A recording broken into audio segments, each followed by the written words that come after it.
তাহা 14 নম্বর আয়াতে আল্লাহ তাআলা মূসার শানে বললেন, ইন্নানি আনাল্লাহ লা ইলাহা ইল্লা আনা ফা'বুদনি ওয়া আকিমিস সালাতা লিযিকরি।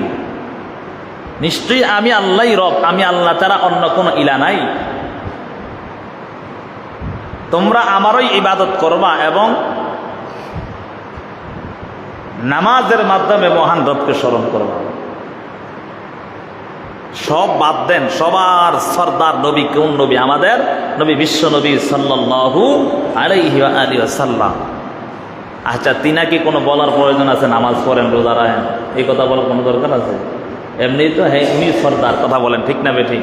আমি খুতবার শুরুতে বলেছিলাম সৈয়দুল মুরসালিন, খাতামুন নবিয়্যিন, ফখরে মওজুদা, সৈয়দুল মাখলুকাত জনাব মুহাম্মদুর রাসূলুল্লাহ সাল্লাল্লাহু আলাইহি ওয়াসাল্লাম। আমাদের ধারণা মতে বলার তো কোনো প্রশ্নই আসে না, নাকি?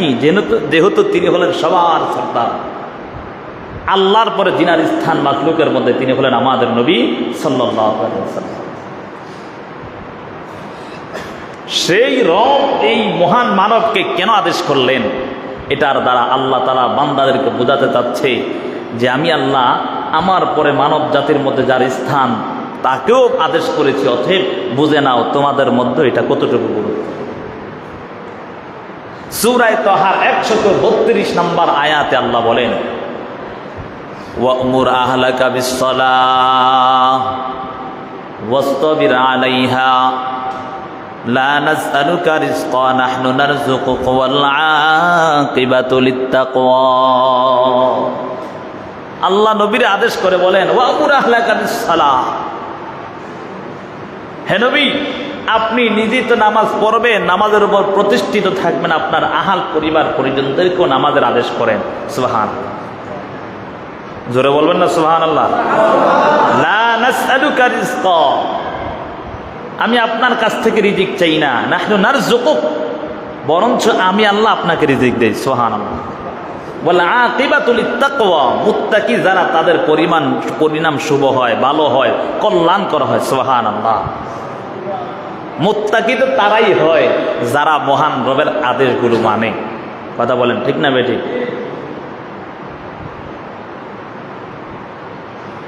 মুত্তাকি পরহেজগার খোদাভীরু একমাত্র মহান রবের আদেশের মাধ্যমে হয়। আল্লাহ তাআলা পবিত্র কোরআনে সূরা বাকারার 3 নম্বর আয়াত আল্লাহ বলেন, আল্লাযীনা ইউমিনুনা বিল গায়বি ওয়া ইউকিমুনাস সালাহ ওয়া মিম্মা রাযাকনাহুম ইউনফিকুন।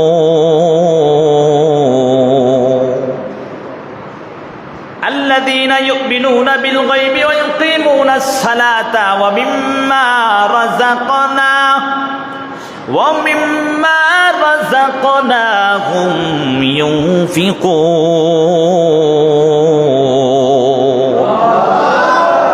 الذين يؤمنون بالغيب ويقيمون الصلاة, মহান রব বলেন ওই সমস্ত লোক যারা অদৃষ্ট এবং দৃষ্টের উপর ঈমান আনার পর এবং নামাজ কায়েম করে, ওয়া মিম্মা রাযাকনাহুম ইউনফিকুন, এবং আমার মহান রবের দেওয়া রিজিক থেকে ভক্ষণ করে। আল্লাহ তাআলা বলেন ওয়া মিম্মা রাযাকনাহুম ইউনফিকুন, আমার রব বলেন ওই সমস্ত লোক যারা আমার রবের দেওয়া নেয়ামত অর্থাৎ রিজিকগুলো ভক্ষণ করে এবং নামাজ কায়েম করে, তারাই হলো পরহেজগার মুত্তাকি। সুবহানাল্লাহ। এটা কার কথা? ধরে বলেন কার? মহান রব যদি এই কথা বলে, আমি যেই কথা বুঝাতে চাচ্ছিলাম, নবীজি হাদিসের মধ্যে বলেন, বুনিয়াল ইসলামু আলা খামসিন, শাহাদাতি আল্লা ইলাহা ইল্লাল্লাহ ওয়া আন্না মুহাম্মাদার রাসূলুল্লাহ ওয়া ইকামিস সালাহ ওয়া ইতাইজ যাকাত ওয়াল হজ্জ ওয়া সাওমি রমাদান। নবীজি হাদিসের মধ্যে বলেন মুসলমানের মূল স্তম্ভ হলো 5টা জিনিসের উপর। 1 নম্বর ঈমান, ঈমান আনার পর। 2 নম্বর হলো এই আমলি বিষয়, ওয়া ইকামিস সালাহ, নামাজ কায়েম করা, নামাজ প্রতিষ্ঠিত করা, নিজের মধ্যেও প্রতিষ্ঠিত করবা এবং আহাল পরিবার পরিজনের মধ্যেও নামাজ প্রতিষ্ঠিত করতে হবে। ঠিক না? নিজের মধ্যেই নামাজ প্রতিষ্ঠিত করলেই হবে না, পরিবার পরিজন সমাজবাসী সকলের মধ্যে নামাজের ব্যবস্থা করতে হবে। হাদিসের মধ্যে আসছে মুমিন আর কাফেরের মাঝে শুধু পার্থক্য হলো নামাজ। মুমিন নামাজ পড়বে, কাফের বেঈমান যারা মুশরিক, যারা বেঈমান, যারা বেদিন, যারা বেঈমান, তারা নামাজ পড়বে না। আর যারা নামাজি আমার আল্লাহ তাদের ব্যাপারে বহু পুরস্কারের কথা আল্লাহ কোরআনের মধ্যে বলেছেন। হেরে বাবা, এই নামাজটা কতটুকু গুরুত্বপূর্ণ, কতটুকু গ্রহণযোগ্যতা এই নামাজের ব্যাপারে আল্লাহ তাআলার নবী হাদিসের মধ্যে যে 5টা কথা বলেছেন, তার মধ্যে 1 নম্বর ঈমান, 2 নম্বর হলো ইকামিস সালাহ, 3 নম্বর হলো ইতাইজ যাকাত, 4 নম্বর হলো ওয়াল হজ, 5 নম্বর হলো সাওম। অর্থাৎ 1 নম্বর ঈমান, 2 নম্বর নামাজ, 3 নম্বর যাকাত, 4 নম্বর হলো হজ, 5 নম্বর হলো রমজানের রোজা। তবে আমরা আগে জানতে হবে এই ঈমান আমরা সকলে গ্রহণ করার পর দ্বিতীয়বার যেটা হলো নামাজ, নামাজটা আমরা রেখি আমরা বোঝানোর জন্য ওয়াইতাইজ যাকাত, যাকাতের ব্যাপারে নবী 3 নম্বর আলোচনা করেছেন। এই যাকাত সবার উপর ফরজ হয় না, বছরে একবার যারা ধন সম্পদওয়ালা তাদের উপর আমার আল্লাহ যাকাত ফরজ করেছেন, ঠিক না? বল হাজ্জি 3 নম্বর, 4 নম্বর হলো হজ। এই হজও সমাজের সকলের উপর ফরজ হয় না, জীবনে একবার ফরজ হয়। তারপরও কার উপর যারা ধনাঢ্যবান, যারা বাইতুল্লাহ জিয়ারতের সামর্থ্য রাখে তাদের উপর আমার আল্লাহ হজকে ফরজ করেছেন, ঠিক না? এও জীবনে কয়বার? একবার। এবং রমজানের রোজা সারা বছর রমজানের রোজা রাখতে হয় না, বছরে একটা মাস শুধু রোজা রাখতে হয়। তারপরও সুস্থ বালেক এবং যারা আছে তাদের উপর রমজানের রোজা ফরজ হয়। এখন আমরা আসি যে আলোচনা করেছিলাম ওয়া ইকামিস সালাহ, নামাজ কায়েম করা। এই নামাজের ব্যাপারে মহান নবী কেমন করে 2বার আলোচনা করেছেন। এটার মূল উদ্দেশ্যটা হলো, এরে বাবা, দুনিয়ার মধ্যে এমন কোনো ইবাদত নাই প্রতিনিয়ত সে আদায় করে নিবে এমন কোনো ইবাদত নাই।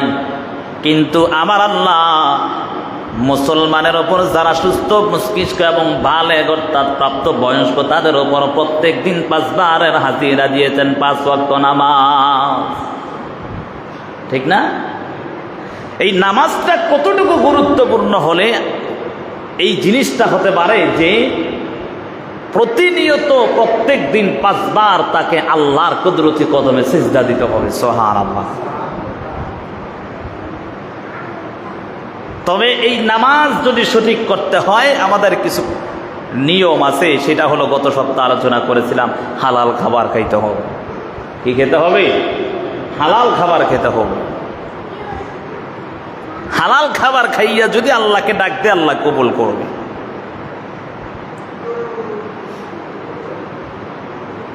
দেওবন্দ মাদ্রাসার ভাইস প্রিন্সিপাল ছিলেন ইয়াকুব নানতুবি রহমতুল্লাহ আলাই। কোনো এক আলোচনায় মনে হয় আলোচনাটা করেছিলাম, স্মরণ নাই, তারপরও মুজাকারা করার জন্য, স্মরণ করার জন্য আবার আলোচনা করছি। দেওবন্দ মাদ্রাসা কওমি মাদ্রাসার মধ্যে সবচেয়ে বড় মাদ্রাসা, ঠিক না? শুধু বড় না, গ্রহণযোগ্যতা বল বিশ্বে তার। সেই মাদ্রাসার প্রতিষ্ঠিত ছিলেন কাসেম নানতুবি রহমতুল্লাহ আলাই, তিনার ভাই ছিলেন ইয়াকুব নানতুবি রহমতুল্লাহ। তিনারা হলেন বড় বড় হাস্তি, বড় বড় আলেম, আল্লাহওয়ালা মানুষ। তিনাদেরকে সবাই দাওয়াত দিয়ে নিতে পারতেন না।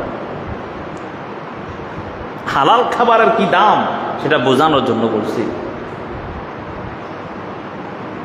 ইয়াকুব নানতুবি রহমতুল্লাহ আলাই অনেক বড় একজন আল্লাহওয়ালা বুজুর্গ এবং আলেম ছিলেন। তিনাদেরকে দাওয়াত দিতে হলে মানুষ সিরিয়াল ধরে থাকত, কিন্তু সবার দাওয়াত গ্রহণ করতেন না। আল্লাহ তাআলা তিনাদের কিছু কিছু অন্তর চক্ষু আল্লাহ খুলে দিয়েছেন। যারা বড় বড় বুজুর্গ, কিতাবের ভাষায় বলে কাশফ খুলে দিয়েছেন, তাদের অন্তর চক্ষু আল্লাহ খুলে দেন। সুবহানাল্লাহ। তা আল্লাহওয়ালা মানুষ সবাই দাওয়াত দিলে গ্রহণ করে না, যেটা মুনাসিব মনে করতেন সেই দাওয়াত গ্রহণ করতেন। দেওবন্দ মাদ্রাসার এলাকার মধ্যে একজন দিন মজুর ছিল, শাহজি আব্দুল্লাহ। কি নাম? শাহজি আব্দুল্লাহ। তার একটাই কাজ ছিল, সে ঘাস কেটে কেটে, ঘাস বুঝেন তো, গরুরে খাওয়ায়, যাক বকরি, ভেড়া, দুম্বা, ওট, এই সমস্ত পশুকে যেই ঘাস খাওয়া, তার কাজ ছিল একটাই, প্রত্যেক দিন ঘাস কেটে তারপর বাজারে এনে বিক্রি করতেন। কিভাবে বিক্রি করতেন? 6 পয়সা করে বিক্রি করতেন। শাহজি আব্দুল্লাহ একবারে দিন মজুর মানুষ, একবারে সহজ সরল মানুষ, কিন্তু আল্লাহওয়ালা ছিলেন। সুবহানাল্লাহ। দাড়ি টুপি আর পাঞ্জাবি আর বড় ফাগড়ি লাগাইলে বড় আল্লাহ আল্লাহ পাওয়া যায়। আবার এই বললেন না দাড়ি ছাড়াও বড় আল্লাহ হন যায়, লাগাইন না। আবার ইয়াকুব নানুতুবি রহমতুল্লাহ আলাইকে সবাই দাওয়াত দিতে পারেন নাই। ইয়াকুব নানুতুবি রহমতুল্লাহ আলাইকে সবাই যেহেতু দাওয়াত দিতে পারেন না, এই জন্য তিনি জেনে শুনে বুঝে যেই দাওয়াতটা গ্রহণ করতেন সেটাই গ্রহণ করে চলে যাইতেন। কিন্তু ইয়াকুব নানুতুবি রহমতুল্লাহ আলাই প্রত্যেক দিন অপেক্ষায় থাকতেন শাহজি আব্দুল্লাহ কখন তাকে দাওয়াত দিবে। বাজারে যাওয়ার পর তাকাইয়া দেখে শাহজি আব্দুল্লাহ বাজারের মধ্যে ঘাস বিক্রি করতেছে। যতবার দেখা হবে ডাক দেয়া বলে, রে শাহজি আব্দুল্লাহ, তুমি কি আমাকে দাওয়াত দিবা না? তোমার ঘরে কি একদিন মেহমান বানাবা না? সাথী সঙ্গ যারা ছিল সবার মনের মধ্যে কৌতূহল জেগে গেল, কি হলো? এত বড় বড় ধনী লোকওয়ালারা ইয়াকুব নানু তুমি কে দাওয়াত দেওয়ার জন্য আসে, অথচ তার দাওয়াত গ্রহণ করে নাই, তাদের দাওয়াতগুলো গ্রহণ করে নাই। ইয়াকুব নানু তুমি কেন একজন দিন মজুরের কাছে গিয়া খুঁজে খুঁজে দাওয়াত নেয়? প্রশ্ন আছে না? শাহজি আব্দুল্লাহকে ডাক দেয়া বলে, রে শাহজি আব্দুল্লাহ, তুমি আমাকে তোমার ঘরে কোন দিন খাবার খাওয়াইবে একটু জানতে চাই। আমি 1 বছর লাগাতার তোমার ঘরে খাবারের জন্য অপেক্ষায় থাকি। এই কথা বলার পর সাথী বনগো যারা ছিল তারা এখন ইয়াকুব নানুতুবিকে ডাক দেয়া বলে, আল্লাহ ওয়ালা হযরত বুজুর্গ আপনার কাছে জানতে চাই, এলাকার আশেপাশে বহু ধনী লোক আসিয়া মাদ্রাসার মধ্যে দাওয়াত দেওয়ার সিরিয়াল লাগে, কিন্তু আপনাকে কেউ ঠিক মতো নিতে পারে না। কিন্তু তাকায়া দেখি আপনি শাহজি আব্দুল্লাহকে যতবার দেখেন ততবার তার কাছে দাওয়াত খুঁজেন যে আমাকে দাওয়াত দাও। তার কারণটা কি একটু জানতে চাই। ইয়াকুব নানুতুবি রহমতুল্লাহ আলাইহি এখন ডাক দিয়া বলি, এরে ভাই, তোমরা শুনে নাও, আমার গোপন কথাটাই তোমরা জেনে নিতে চাও। শুনে নাও, আমি শাহজি আব্দুল্লাহকে কেন বারবার বলি যে আমাকে দাওয়াত দেওয়ার জন্য। ওই আল্লাহর বান্দাটার ঘরে আমি একদিন খাবার খাইলে 40 দিন পর্যন্ত আমার ইবাদতের মধ্যে মজা পাই। সুবহানাল্লাহ বলবেন না? একদিন খাবার খাওয়ার পর 40 দিন পর্যন্ত ইবাদতের মধ্যে মজা পাই। এই কথা বলার পর ইয়াকুব নানুতুবি রহমতুল্লাহ আলাইকে প্রশ্ন করলেন, হে আল্লাহর ওলি, কেন এমন মজা পান? তার কারণটা কি একটু জানতে চাই। ইয়াকুব নানুতুবি রহমতুল্লাহ আলাই বলেন, হে রে সাথী বড়গোরা, শুনে নাও, এই শাহজি আব্দুল্লাহ এমন একজন দিন মজুর মানুষ, প্রত্যেক দিন ঘাস কেটে এনে তারপর 6 পয়সা করে বিক্রি করে। তার মধ্যে কোনো হারাম নাই, যতই দাম বাড়ুক না কেন 6 পয়সা, প্রত্যেক দিন 6 পয়সা করে বিক্রি করে। তার কারণ আছে একটা, বলে কারণ হলো 6 পয়সাটার মধ্যে সে 3টা ভাগ করে। একটা তার পরিবার পরিজনকে চালানোর জন্য, আর একটা 2 পয়সা আত্মীয় স্বজন যারা অসহায় গরিব আছে তাদের জন্য বিলিয়ে দেয়। আর 2 পয়সা প্রত্যেক দিন জমাইয়া বছরে 7 থেকে 7.5 টাকা হয়। এই 7 টাকা দিয়া পুরা টাকাটা দিয়া ওলামায়ে কেরামদেরকে দাওয়াত দিয়া খাবার খাওয়ায়। আর এই খাবারটা সম্পূর্ণ হালাল। ওই হালাল খাবার খাইয়া আমি মাওলাকে 40 দিন পর্যন্ত ডাকতে এত মজা পাই। তার জন্য আমি প্রত্যেক দিন শাহজি আব্দুল্লাহকে দেখলে ডাক দেই, এরে ভাই, কখন তুমি আমাকে তোমার ঘরে খাবার খাওয়াইবা? হালাল রিজিকের কত দাম। এই জন্য বাবা, আল্লাহর ইবাদত করতে হলে আগে আমাদের গ্রহণ করতে হবে, হালাল খাবার গ্রহণ করতে হবে। কথা বলেন ঠিক নেই? এই হালাল খাবার গ্রহণ কইরা যদি মাওলাকে একটা বার ডাক দেও, আমার মাওলা তোমার ডাক সাড়া না দিয়া পারে নাই। আমার আল্লাহ তো আমাকে আর আপনাকে বানাইছে মহান রবের ইবাদতের জন্য। মহান রব এত দয়ালু আল্লাহ, আল্লাহ বানানোর পর একমাত্র আমার আল্লাহর ইবাদতের জন্য আল্লাহ বানাইছেন। ওয়া মা খালাকুতুল জিন্না ওয়াল ইনসা ইল্লা লিয়াবুদুন।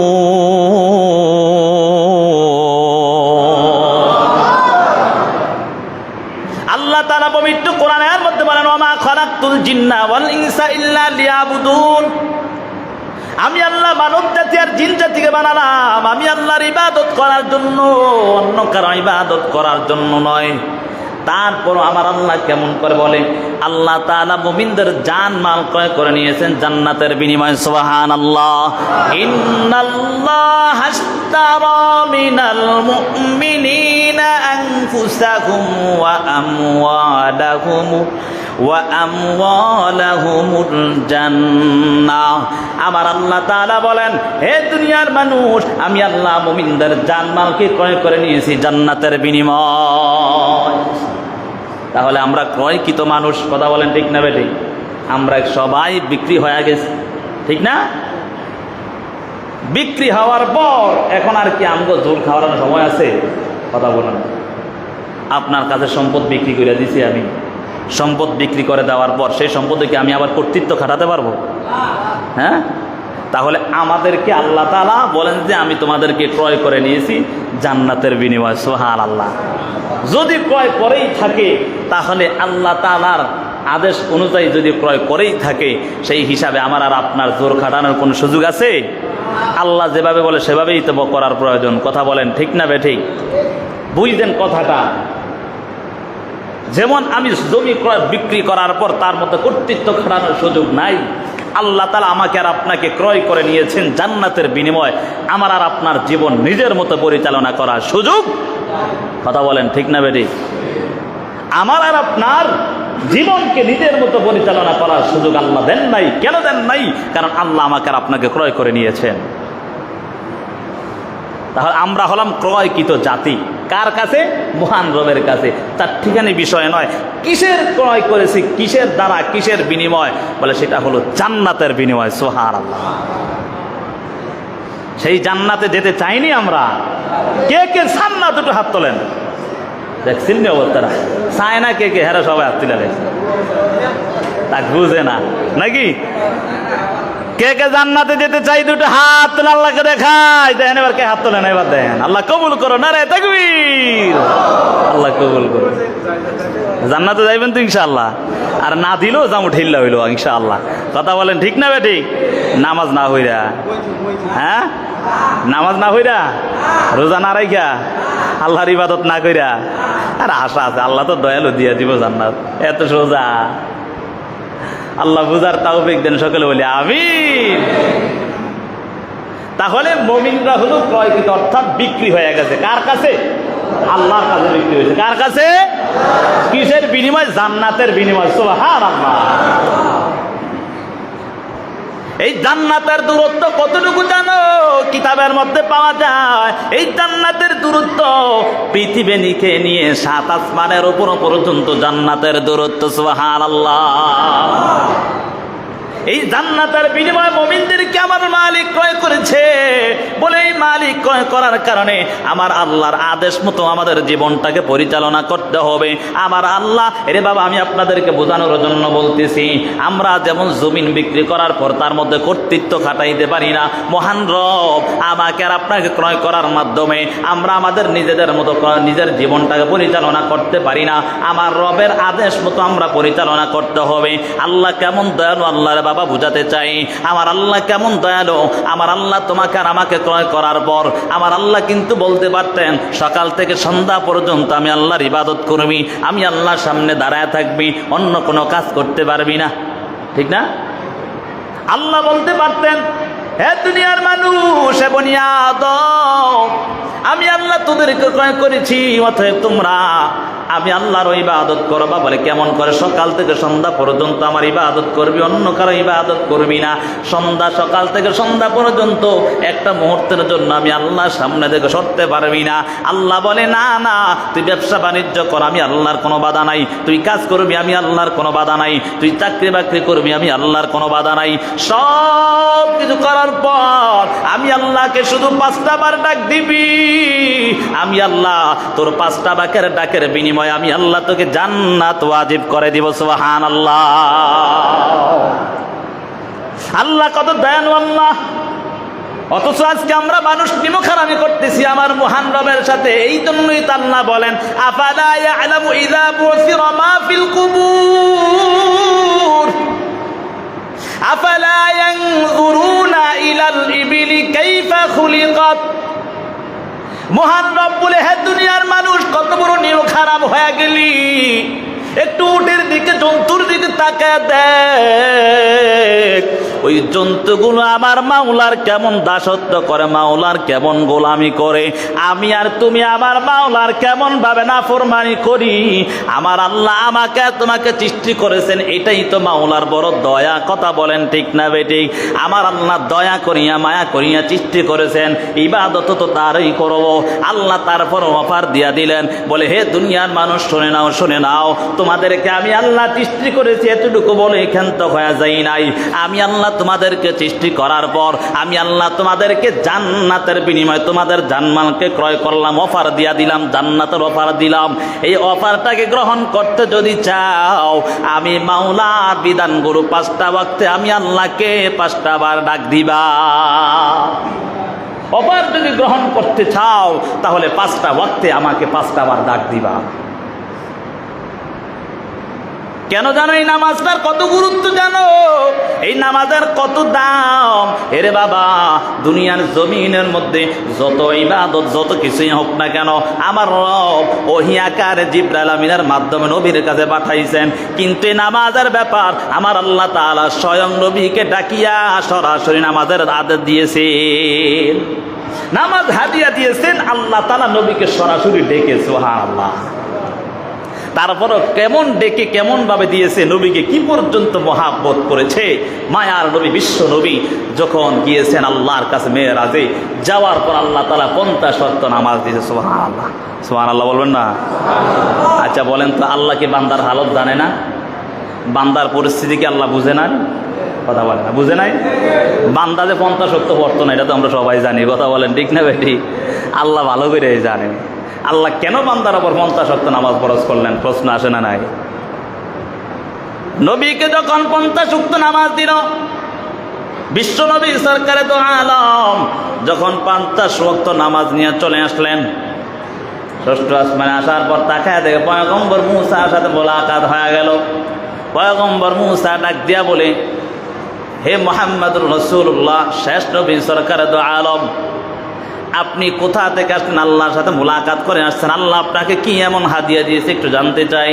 বলে 50 ওয়াক্ত নামাজ। ওরে বাপ রে বাপ, হে নবী, আমি জানি, আমি তো উম্মত সরাইছি, আমি বুঝি উম্মত কেমন। হেরা পালন করতো না, তাড়াতাড়ি আল্লাহর কাছে যা। বিশ্ব নবী আবার গিয়ে আল্লাহর কাছে হাজির। আল্লাহর কাছে হাজির হওয়ার পর আল্লাহকে ডাক দেয়া বলে, দয়ার মালিক, 50 ওয়াক্ত নামাজ দিয়েছেন, আমার উম্মতরা নাকি দুর্বল, আমার উম্মতরা ঠিক মতো 50 ওয়াক্ত নামাজ পড়তে পারবে না, কিছু একটু যদি কমায় দিতেন। আল্লাহ বলে ঠিক আছে, 5 ওয়াক্ত কমায় দিলাম। আবার আসলো, আবার আসার পর যখন তাকায় দেখলো, আবার নবী ডাক দিয়া বলে, হে পয়গম্বর শেষ নবী, আপনি যে আসলেন, আবার কয় ওয়াক্ত নিয়ে আসলেন? বলে 45 ওয়াক্ত নিয়ে আসলাম। কয়েক তো? ওরে বাপ রে বাপ, আমি জানি আমার উম্মতটা তো সরাইছি, তা আমি আমরা তো এখনো সরান না, বুঝেন নাই তো, বুঝবেন যে কি অবস্থা। আরো কমায়েন, তাড়াতাড়ি আল্লাহর কাছে যান। আবার আল্লাহর কাছে, আল্লাহ আর কিছু কমাইতেন যদি। আল্লাহ বলে ঠিক আছে, আরো 5 কমাইলাম। এমন করতে করতে 9 বার গেছে। বুঝলেন কথাটা? কয়বার? 9 বারে কত হয়েছে? কথা বলেন। ওরে বাপরে, সবাই অঙ্ক বার, আলহামদুলিল্লাহ। কথা বলেন ঠিক নি? 5 নং 45, ঠিক না? 45 একটু আল্লাহ কমাই দিন। মুফাসসিরিনে কেরাম হাদিসের মধ্যে লিখেন, আল্লাহ কেন 9 বার নিয়েছেন? আল্লাহ তাআলা নবীরে বিদায় দিতে চান না, মনে চায় না। সুবহানাল্লাহ। এত আগ্রহ নিয়া, এত দয়া নিয়া, এত মহাব্বত নিয়া আমার রব নবীকে 5 ওয়াক্ত নামাজ দিয়েছেন, এই নামাজটার কতটুকু গুরুত্ব হতে পারে। অথচ আমরা নামাজ ছেড়ে দিয়েছি। আর হাদিসের মধ্যে এটাই আসছে, ঈমান গ্রহণ করার পর দ্বিতীয় নাম্বার হল নামাজের কথা আল্লাহ আলোচনা করেছেন নবীজির মাধ্যমে। এই জন্যই কারণ নামাজের গুরুত্বটা বেশি। কথা বলেন ঠিক না বেঠিক? এই জন্য নামাজ ছাড়া যাবে? কথা বলে না, নামাজ ছাড়া যাবে? তবে এই নামাজ পড়তে হবে হালাল খাইয়া। কথা বলেন ঠিক না বেঠিক? হালাল খাবার খাইয়া যদি নামাজ পড়তে পারি, আল্লাহ অবশ্যই আমার নামাজকে কবুল করবে। এই নামাজীদের পুরস্কার কেমন পুরস্কার জানো? সূরা আনফালের 2 এবং 3 নম্বর আয়াতে আমার রব জানায়া দেন, আল্লাযীনা ইউমিনুনা বিল গায়বি ওয়া ইউকিমুনাস সালাহ আল্লাযীনা ইউকিমুনাস সালাতা ওয়া মিম্মা রাযাকনাহুম ইউনফিকুন উলাইকা হুমুল মুমিনুনা হাক্কান লাহুম দারাজাতুন ইনদা রাব্বিহিম ওয়া মাগফিরাতুন ওয়া রিজকুন কারীম। আল্লাহ তাআলা বলেন আল্লাযীনা ইউনফিকুন, আল্লাহ তাআলা বলেন হে দুনিয়ার মানুষ যারা নামাজ আদায় করেন, আল্লাযীনা ইউকিমুনাস সালাতা ওয়া মিম্মা রাযাকনাহুম ইউনফিকুন, যারা নামাজ কায়েম করে এবং মহান রবের দেওয়া নিয়ামত থেকে অর্থাৎ রিজিক থেকে ভক্ষণ করে, এবং তারাই হলো প্রকৃত মুমিন। উলাইকা হুমুল মুমিনুনা হাক্কান, তারাই হলো প্রকৃত মুমিন। লাহুম দারাজাতুন ইনদা রাব্বিহিম, যারা প্রকৃত মুমিন হবে আমার রব তাদের ব্যাপারে ঘোষণা দেয় তাদের জন্য মহান রবের কাছে সবচেয়ে বড় পুরস্কার রয়েছে ক্ষমার পুরস্কার। সুবহানাল্লাহ। লাহুম দারাজাতুন ইনদা রাব্বিহিম ওয়া মাগফিরাতুন ওয়া রিজকুন কারীম। মহান রব জানায় দেন লাহুম মাগফিরাতুন ওয়া রিজকুন কারীম, 1 নাম্বার পুরস্কার তাদেরকে আমার আল্লাহ ক্ষমার ঘোষণা করেছেন। দ্বিতীয় নাম্বার পুরস্কার আমার আল্লাহ তাদেরকে সম্মানজনক রিজিকের ব্যবস্থা করে দিয়েছেন। সুবহানাল্লাহ। তারপরে আয়াত আল্লাহ তাআলা পবিত্র কোরআনে সূরা মুমিনুনের মধ্যে আল্লাহ তাআলা বলেন, 7 নম্বর আয়াত আল্লাহ বলেন, ওয়াল্লাযীনা হুম আলা সালাওয়াতিহিম ইউহাফিজুন উলাইকা হুমুল ওয়ারিসুনাল্লাযীনা ইয়ারিসুনাল ফিরদাউসা হুম ফিহা খালিদুন।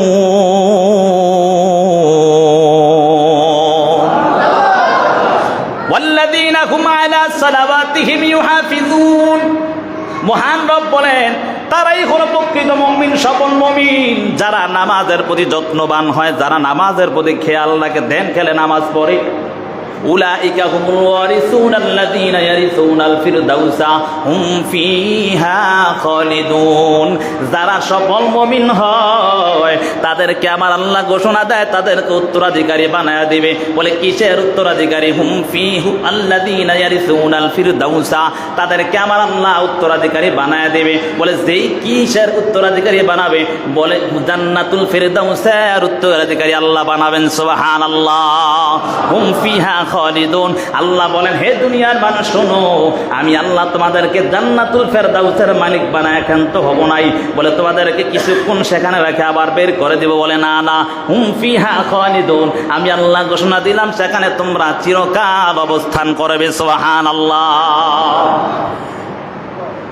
তাহলে বোঝা গেল এই নামাজের মাধ্যমে আমার আল্লাহ তাআলা প্রকৃত মুমিনের ঘোষণা দিয়েছেন। আর যারা প্রকৃত মুমিন হবে আমার আল্লাহ তাদেরকে 1 নাম্বার ঘোষণা ক্ষমার ঘোষণা, 2 নাম্বার পুরস্কার সম্মানজনক রিজিক আল্লাহ দান করবেন। আল্লাহ তাআলা পবিত্র কোরআনে সূরা মুমিনুনের 7 নাম্বার আয়াত থেকে আল্লাহ তাআলা মুমিনদের ব্যাপারে আরো সুন্দর আলোচনা করেছেন। এর বাবা যারা সফল মুমিন হয় আমার আল্লাহ বলেন তারা নামাজের প্রতি যত্নবান হয়, নামাজকে হেফাজত করে। আর যারা নামাজকে হেফাজত করবে আমার আল্লাহ বলেন তাদেরকে আমার আল্লাহ জান্নাতুল ফেরদাউসের উত্তরাধিকারী বানাবে। শুধু তা নয় আল্লাহ তাআলা জান্নাতুল ফেরদাউসের উত্তরাধিকারী বানানোর পর আল্লাহ বলেন সেখানে অনির্দিষ্ট কালের জন্য নয়, আমার আল্লাহ তাকে চিরকাল থাকার ব্যবস্থা করে দিবেন। সুবহানাল্লাহ। তাহলে মুমিনদের ফায়দা আছে না নাই? কথা কয় না। এই মুমিনরা কেমন ভাবে সফল মুমিন হতে পারবে? বলে নামাজের মাধ্যমে আমার আল্লাহ সফলতা অর্জন করতে হবে। এই নামাজের মাধ্যমে যদি মহান রবের সফলতা অর্জন করতে চাও, আল্লাহ তাআলার নবী হাদিসের মধ্যে সহিহ মুসলিম শরীফের মধ্যে মায়ার নবী হাদিসের মধ্যে বলেন, আকরাবু মা ইয়াকুনুল আবদু মির রাব্বিহি ওয়া হুয়া সাজিদ। যদি কোনো বান্দা মাওলার নিকটবর্তী হতে চায় তাহলে যেন সে সিজদারত মাওলাকে নিকটবর্তী পেতে যাবে। সিজদা যে যত বেশি দিবে মহান রবের নিকটবর্তীও তত হবে। সুবহানাল্লাহ। এখানে সাজিদ মানে মুহাদ্দিসিনে কেরাম এই হাদিসের ব্যাখ্যা করতে গিয়ে লেখেন যে সাজিদ মানে হলো নামাজের মাধ্যমে আল্লাহর নৈকট্য অর্জন করা। সুবহানাল্লাহ। আল্লাহ তাআলা যে নামাজের মাধ্যমে নৈকট্য অর্জন করা, এই নামাজটা হলো খুশু খুজুওয়ালা নামাজ হতো। এই নামাজটা খুশু খুজু অর্থাৎ ধ্যানের সাথে একাগ্রতার সাথে আমরা নামাজ পড়তে হবে। কিন্তু নামাজের মধ্যে দাঁড়াইয়া কত রকমের চিন্তা, কত রকমের টেনশন মাথায়, নাকি? এটা কারণ আছে, আবার কারণ আছে। কয়েকটা কারণ যদি আমরা মানতে পারি তাহলে আশা করি ইনশাআল্লাহ নামাজের মধ্যে অন্য কোনো চিন্তা আসবে না। বলবো এই কারণগুলো, আল্লাহ কবুল করুক। এরপরও হাদিসের মধ্যে আসছে, এরপরও যদি কোনো চিন্তা আসে তাহলে সেটার ব্যাপারে ভয় নাই, এটা আল্লাহ তাআলার পক্ষ থেকে আসে। নামাজের মধ্যে খুশু খুশু আনতে হলে, একাগ্র চিত্তে নামাজ পড়তে হলে, ধ্যান খেলে নামাজ পড়তে হলে তার মধ্যে এক নাম্বার হলো যে এই নামাজ আমরা যে পড়ব, নামাজের আগে আমাদের কিছু প্রস্তুতি আছে। কি আছে? কথা হয় না। কি আছে? নামাজের আগে আমাদের প্রস্তুতি আছে। শ্বশুর বাড়ি যাবেন আগে প্রস্তুতি, সুন্দর জামা হইরা, সুন্দর পোশাক বইরা পরে না যাই প্রস্তুতি নিয়ে, নাকি? তা নামাজের আগে কিছু প্রস্তুতি আছে না নাই? কথা বলেন। নামাজের আগের প্রস্তুতি হলো আগে আমরা নামাজের জন্য পবিত্রতা অর্জন করতে হবে। কি করতে হবে? পবিত্রতা অর্জন করতে হবে। নামাজের মধ্যে অবহেলা করা যাবে না। আর যারা অবহেলা করবে, অপারগতার সাথে নামাজ পড়বে, চিন্তা করছে আল্লাহর বিধানের জন্য পালন করি, তাদের ব্যাপারে কোরআনের মধ্যে বহু বড় ধমক আসছে। ফাওয়াইলুল লিল মুসাল্লিন আল্লাযীনা হুম আন সালাতিহিম সাহুন আল্লাযীনা হুম ইউরাউনা ওয়া ইয়ামনাউনাল মাউন। যারা মানুষকে দেখানোর জন্য নামাজ পড়বে, যারা অপারগতার সাথে কেমন যেন অবহেলা নামাজ পড়বে, আল্লাহ তাআলা পবিত্র কোরআনে সূরা মাউনের মধ্যে আল্লাহ তাআলা জানায় দেন তাদের ব্যাপারে বহু বড় ধমক আসছে। আর ওয়াইল নামক জাহান্নাম, ওই ওয়াইল নামক জাহান্নাম মুহাদ্দিসিনে কেরাম লেখেন এবং মুফাসসিরিনে কেরাম লেখেন, ওই ওয়াইল নামক জাহান্নাম হলো বলে 40 বছরের রাস্তার নিচে দূরত্ব, তারপরও শেষ হবে না। নাউজুবিল্লাহ। যারা মানুষকে দেখানোর জন্য নামাজ পড়বে, যারা অবহেলার সহিত নামাজ আদায় করবে, তাদের ব্যাপারে বহু বড় ধমক আসছে। তাদেরকে কেউ কেউ বলেছেন মুনাফিক হিসাবে আলোচনা করেছেন। নামাজের মধ্যে যাদের অলসতা ভাব আসবে, এজন্য সাবধান। তা এক নাম্বার হলো কি? পবিত্রতা অর্জন করতে হবে। কি করতে হবে? পবিত্রতা নামাজের অর্জন করতে হবে। ওযু করছেন, একখান দিয়ে ভিজে না, নামাজ পড়ছে ঠিকই, বুঝলেন কথা? এক পশমের গোড়া পরিমাণ যদি শুকনা থাকে তাহলে অজু হবে না। আর অজু যদি না হয় নামাজও, বিয়া যেমন না করলে সন্তানের আশাও করা যায় না, অজু না করে নামাজ পড়লো নামাজ হইতো না, নাকি? বুঝলেন তো কথা? হ্যাঁ, অজু করতে হবে আগে, আমাদের পবিত্রতা অর্জন করতে হবে, পরিপূর্ণ পুঙ্খানু আমরা হিসাব রেখে অজু করতে হবে। এক পশম পরিমাণের জন্য আমাদের কিনা হয়, ছুটে না যায়। এই অজু করলে কি হয়? হাদিসের মধ্যে আসছে, হযরত আবু যর গিফারী রাদিয়াল্লাহু তাআলা আনহু থেকে বর্ণিত হাদিস। নবীজি একদিন কামরা থেকে বের হলেন, বের হওয়ার পর আবু যরকে দেখলেন। আবু যরকে দেখার পর যখন ডাক দিয়া বললেন, একটা শুকনো গাছ থেকে ধরার পর, একটা ডাল ধরার পর ডাল থেকে কেমন যেন পাতা ঝরে পড়তেছে। আল্লাহর নবী ডাক দিয়া বলে, হে আবু যর, তুমি কি দেখছো এই যে পাতাগুলো ঝরতেছে? বলে, হ্যাঁ দেখতেছি। বলে, আমার কোনো উম্মত যদি আল্লাহকে সন্তুষ্টি করার জন্য নামাজ আদায় করে তাহলে আল্লাহ তাআলা এই পাতা ঝরার মতো তার গুনাহগুলো আল্লাহ মাফ করে দেন। সুবহানাল্লাহ। আল্লাহ তাআলা তার গুনাহগুলো এইভাবে ঝরায় নিয়ে যান। আরেক হাদিসের মধ্যে আসছে এই অজুর মাধ্যমে আল্লাহ তাআলা বান্দার সগীরা গুনাহগুলোকে মাফ করে দেন। সুবহানাল্লাহ। অজুর মাধ্যমে যে অঙ্গগুলো দ্বারা দৌত করে, মুখগুলো দৌত করার পর মুখ দ্বারা যত অন্যায় হয়, চোখ দ্বারা যত অন্যায় হয়েছে, সগীরা অন্যায়গুলো সেগুলো আল্লাহ মাফ করে দেন। সুবহানাল্লাহ। হাতগুলো দৌত করার পর হাত দ্বারা যে অন্যায়গুলো হয়েছে, সগীরা অন্যায়গুলো আমার আল্লাহ সে অন্যায়গুলো মাফ করে দেন। পাগুলো ধৌত করার পর পাগুলো দ্বারা যে অন্যায়গুলো হয়েছে সেই সগীরা অন্যায়গুলো আমার আল্লাহ ক্ষমা করে দেন। এরে বাবা, তাহলে 1 নম্বর প্রস্তুতি হলো আমরা আগে পবিত্রতা অর্জন করতে হবে। দ্বিতীয় নাম্বার হলো বাবা, নামাজ যখন পড়ব ওই নামাজের মধ্যে আমরা একটু এই জিনিসটা খেয়াল রাখবো। মসজিদে যাওয়ার পর ওযু করিয়ে তাহিয়াতুল ওযুর 2 রাকাত নামাজ আদায় করব।